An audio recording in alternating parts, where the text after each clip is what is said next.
In our State of Growth series tonight, Colorado Springs continues to be a top moving destination, and with more people here, our roads becoming more crowded. There may be no better example than Powers Boulevard, spanning the entire east side of the city. Drivers have long called for that road to become a limited access freeway with no stops. Colorado Department of Transportation officials say they'd like to see that too. News 5's Spencer Humphrey, he's live along Powers tonight with more on how this could even happen. Spencer. Yeah, Elizabeth, how many of us groan to ourselves when we see those signs light up letting us know the traffic light's about to change to yellow and we're going to have to stop? You know, CDOT officials tell me they don't like having to stop on Powers just as much as the rest of us, but in order to change that, it may mean changing what we pay at the pump. We've all experienced it. It's just so difficult to talk. That headache you get when driving on Powers Boulevard. You know, it's all pretty bad. Heading south from Interquest, it's smooth sailing until... It's like, all right, we're going, and there's another stoplight. From Research Parkway south, this highway is littered with traffic lights. You're donezo. Like, if you're on lunch break, you might want to call your boss. And make no mistake, it is a highway. Colorado Highway 21 to be exact. And the lowest speed limit sign you'll see is 55. CDOT even installed signs that light up, warning drivers to be prepared to stop just before the traffic lights turn yellow. You know, I'd love to see something done about it. And with the area only continuing to grow, CDOT knows this design just isn't going to cut it forever. Making Powers, kind of what we call a freeway, is the ultimate plan. That would mean ditching those traffic lights and replacing them with grade-separated interchanges so traffic on Powers can pass right by with ease. But that, well, it would cost some money.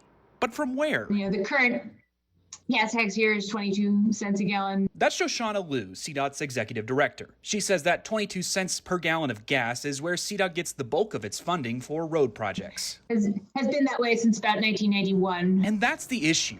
Let's say I'm CDOT and I want to build me a road to get my car all the way from right here, all the way to this driveway over here. Now, if it's 1991 at 22 cents per gallon, that gas tax would have given me the funding to drive my cars all the way over here to the driveway with enough road. But we know it's not 1991 anymore, it's 2021. Inflation tells us that 22 cents per gallon worth about half as much as it was in 1991, so let's move my car accordingly. But there's a little more at play here. Cars now are much more fuel efficient than they were in 1991. That means there's not as much gas being purchased today, so let's move my car back just a little bit further to illustrate that loss in revenue. You can see now I'm nowhere near that driveway where I need to be, and the only thing that would get me there is more funding. We're not unique in having this challenge, right? This is a sort of endemic problem that exists, in many other states. And as electric cars become more popular on our roadways, CDOT's revenue drops. It's a good problem to have that having more efficient cars degrades the value of the traditional revenue source, but it does create a problem that we're going to have to deal with. A total fix, well, that hasn't been found yet. And for projects like Powers, Obviously, we have to take that in small chunks. CDOT can only fund the transformation little by little. Unless we get some huge funding stimulus. So if you regularly drive Powers, It would definitely be good to see some change. just take your time It pays to be patient. and be prepared to stop.